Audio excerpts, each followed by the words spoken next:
जाकर के तुम वास करो। कलयुग को 4 जगह का स्थान दे दिया। पहला स्थान दे दिया जुआ में, दूसरा स्थान दिया सुरापान, तीसरा स्थान दे दिया पर स्त्री गमन और चौथा स्थान दे दिया सोना में। इसे 4 जगह कलयुग स्थान दिया। अब सोना तो शुद्ध चीज होती है, तो जो गलत तरीके से कमाया हुआ सोना है उसमें कलयुग का वास होता है, और जो ईमानदारी से कमाया हुआ सोना है उसमें भगवान का वास होता है। तो जब इस स्थानों पर कलयुग का वास किया तो महाराज परीक्षित के मस्तक पर जो एक मुकुट था, उस मुकुट में कलयुग ने प्रवेश कर लिया, क्योंकि वो मुकुट जो था वो महाराज परीक्षित का नहीं था। जरासंध को मार करके भीष्म ने उस मुकुट को अपने जो जहां खजाना रखते हैं ना, उस स्थान पर रख दिया था। तो आज महाराज परीक्षित ने उसी मुकुट को धारण कर लिया और वन में चले आए। तो कलयुग ने उस मुकुट में प्रवेश कर लिया, क्योंकि सोने का मुकुट था और पाप का मुकुट था, इसलिए उसमें कलयुग का वास हो गया। और महाराज परीक्षित वहां से आगे चले। आगे उस जंगल में एक सुंदर आश्रम था, उसमें एक तेजस्वी समिक नाम के संत रहते थे। उनके आश्रम में पहुंचे और वहां जाकर के उनसे जल मांगा। समिक ऋषि समाधि में बैठे थे, उन्होंने राजा परीक्षित की बात नहीं सुनी। परीक्षित को क्रोध आ गया कि मैं जल मांगता हूं और तुम मेरा अपमान कर रहे हो। पास में ही एक मृत सर्प पड़ा था, उसको उठा करके समिक ऋषि के गले में डाल दिया और वहां से चले आए।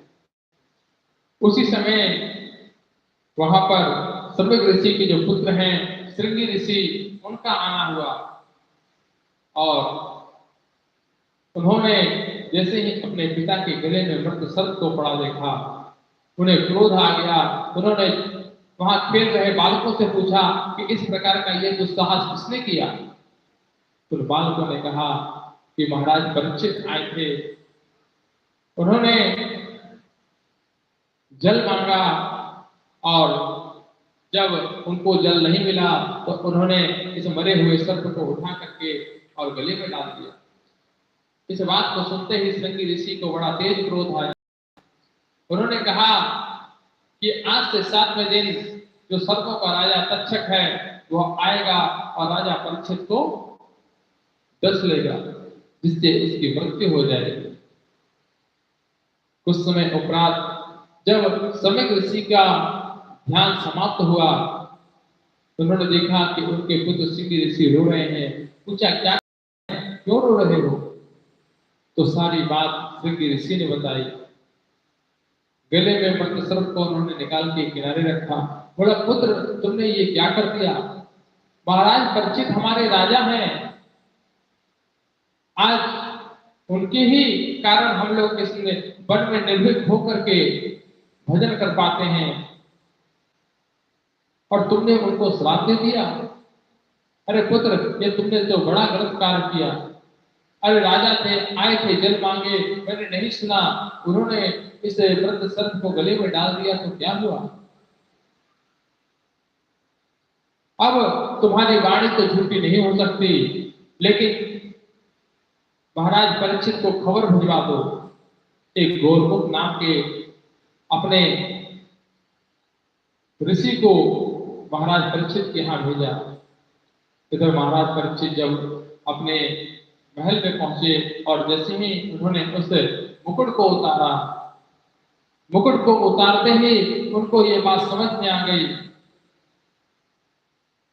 कि आज मैंने कितना बड़ा अपराध किया है। मैंने एक संत का अपराध किया है, मुझे इसके लिए तो मृत्यु दंड मिलना चाहिए। उसी समय वो गौरव नाम का शिष्य वहां आया और उन्होंने सारी बात बताई और महाराज परीक्षित से कहा कि 7